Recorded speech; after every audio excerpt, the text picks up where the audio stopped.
Assalamualaikum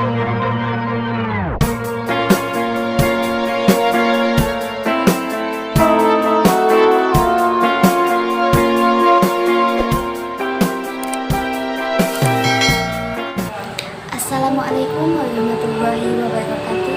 Kenalkan, nama saya Laila Hanifah, NIM 19112460, jurusan Pendidikan Agama Islam Stayana 2 Kuala Tunggal semester 5.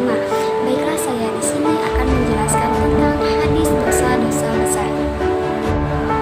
Abdullah ibnu Mas'ud menceritakan, aku bertanya kepada Rasulullah SAW, wahai Rasulullah, apakah dosa yang paling besar? Kemudian Rasulullah SAW berjawab, manakala engkau menjadikan bagi Allah tantangan, sementara dialah yang telah menciptakan kamu. Kemudian Abdullah ibnu Mas'ud kembali bertanya kepada Rasulullah SAW, kemudian dosa apa lagi wahai Rasulullah SAW? Dosa berikutnya yang terbesar adalah engkau membunuh dirimu sendiri, karena takut anakmu memakan rezekimu, atau karena takut anakmu memakan jalan rezekimu. Kemudian Abdullah ibnu Mas'ud kembali bertanya kepada Rasulullah SAW, dosa berikutnya yang paling keji dan paling besar adalah engkau berzina dengan istri tetanggamu. Dapat kita simpulkan dari penjelasan saya tadi bahwa dosa yang pertama yang terbesar adalah kesyirikan, yaitu menyekutukan Allah, menjadikan selain Allah Subhanahu wa Ta'ala sebagai tandingan bagi Allah Subhanahu wa Ta'ala dalam beribadah. Manakala seseorang beribadah kepada Allah Subhanahu wa Ta'ala, namun di saat yang bersamaan dia juga mempersembahkan ibadahnya kepada selain Allah Subhanahu wa Ta'ala. Misalnya, dia melakukan sholat, melakukan puasa, namun pada sebagian bentuk ibadahnya misalnya dia berkurban, dia menyembelih kurban, kemudian dia mempersembahkan kepada selain Allah Subhanahu wa Ta'ala, entah itu kepada jin, kepada dukun atau sebagainya, dengan keyakinan yang batin, dengan untuk mendapatkan pengarisan, untuk mendapatkan panen yang melimpah. Menyembelih kurban adalah bentuk ibadah kepada Allah Subhanahu wa Ta'ala, hanya untuk Allah Subhanahu wa Ta'ala, tidak boleh diselewengkan kepada selain Allah Subhanahu wa Ta'ala.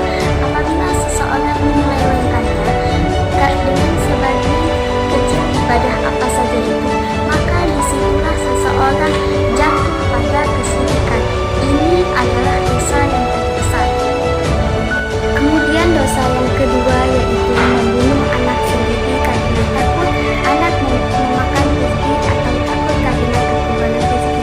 Contoh, ada orang tua yang membunuh anaknya karena takut anaknya memakan rezekinya, atau takut karena ada anak tersebut rezekinya malah menjadi berkurang. Ini adalah sungguh tindakan yang tidak beradab. Ketahuilah bahwasanya kesyirikan kepada Allah Subhanahu wa Ta'ala lebih dahsyat, lebih besar, lebih keji dari dosa pembunuhan yang dilakukan orang tua kepada anaknya. Kemudian dosa yang ketiga yang terbesar adalah berzina dengan istri tetangga. Ini adalah tindakan yang sangat tidak bermoral. Maka catatlah, camkanlah bahwasanya perbuatan syirik kepada Allah Subhanahu wa Ta'ala, menyekutukan Allah dalam ibadah itu lebih keji dan lebih tidak bermoral daripada seseorang yang berzina dengan istri tetangganya. Jadi dapat disimpulkan dosa yang terbesar ada tiga. Yang pertama, kesyirikan atau menyekutukan Allah. Yang kedua, membunuh anak sendiri. Yang ketiga, berzina dengan istri tetangga.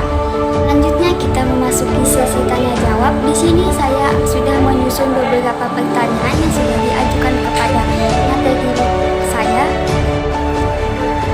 Salah satu pertanyaannya adalah, apakah faktor utama manusia melakukan dosa karena kehadiran syaitan? Ya, karena syaitan memang ditugaskan untuk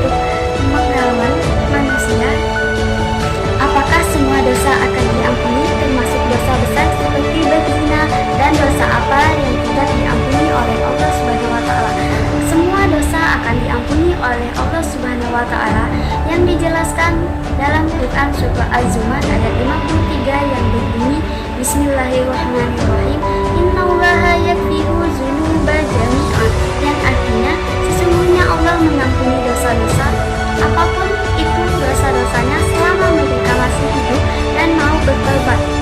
Di sini dosa ada dua macam, yaitu dosa yang berhubungan dengan Allah saja seperti tidak melakukan sholat, tidak melakukan puasa dan sebagainya. Yang kedua yaitu dosa yang berhubungan dengan manusia seperti ghibah, fitnah, mencuri dan lain sebagainya. Maka persyaratan untuk bertobat pada dosa berhubungan dengan manusia yaitu dengan mengembalikan hak orang tersebut. Seperti kita mencuri, kita harus mengembalikan barang yang telah kita curi tadi. Jelaskan yang Anda ketahui tentang syirik atau kesyirikan. Di sini syirik ada dua macam, yaitu syirik besar menyembelih kepada selain Allah SWT, meminta-minta dengan pohon keramat. Ini semua termasuk syirik besar. Yang kedua yaitu syirik kecil. Syirik kecil adalah seperti riya, fitnah. Apabila seseorang telah meninggal dunia, seseorang tersebut belum melakukan bertobat dengan melakukan syirik besar, maka Allah tidak akan mengampuni dosa-dosa mereka sebelum mereka bertaubat. Sebagaimana dijelaskan dalam Quran surah An-Nisa yang artinya Allah tidak akan mengampuni dosa-dosa syirik, tetapi Allah akan mengampuni dosa selain syirik itu. Berbeda dengan riya, karena makhluk amal itu saja yang akan hancur, amal yang lainnya tidak. Selanjutnya, apakah anak akan dihukum karena dosa orang tuanya atau sebaliknya? Anak tidak dihukumi untuk dosa orang tua mereka, begitupun orang tua tidak akan dihukumi atas dosa anak mereka. Setiap manusia bertanggung jawab atas dosanya masing-masing. Selanjutnya, bagaimana cara biar terhindar dari dosa besar? Yaitu memperbanyaklah zikir kepada Allah Subhanahu wa Ta'ala, berusaha untuk memperdalam ilmu agama Islam, mengetahui hal-hal yang akan menjerumuskan dalam perbuatan dosa tersebut. Selanjutnya, menetapkan dirinya berada di tempat-tempat yang akan mendorong dan selalu berbuat baik, menghindari dan meninggalkan tempat yang akan menjerumuskan kepada perbuatan dosa, tidak bergaul dengan orang yang terbukti suka melakukan perbuatan dosa. Apakah meminjam uang di bank dan mengembalikannya dibayar dengan melebihi dari uang tersebut termasuk dosa besar riba?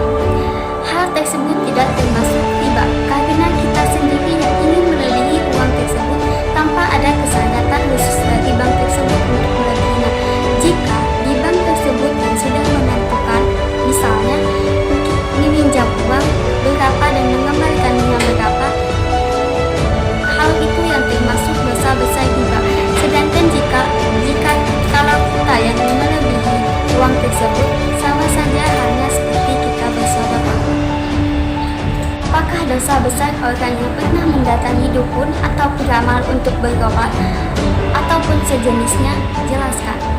Pergi ke dukun atau peramal tidak boleh bila kita mempercayainya, lebih besar lagi dosanya.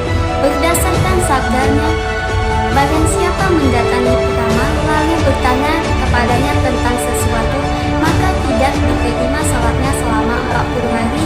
Hadis riwayat Muslim. Baiklah, mungkin hanya itu yang dapat saya sampaikan. Lebih dan kurang saya mohon maaf.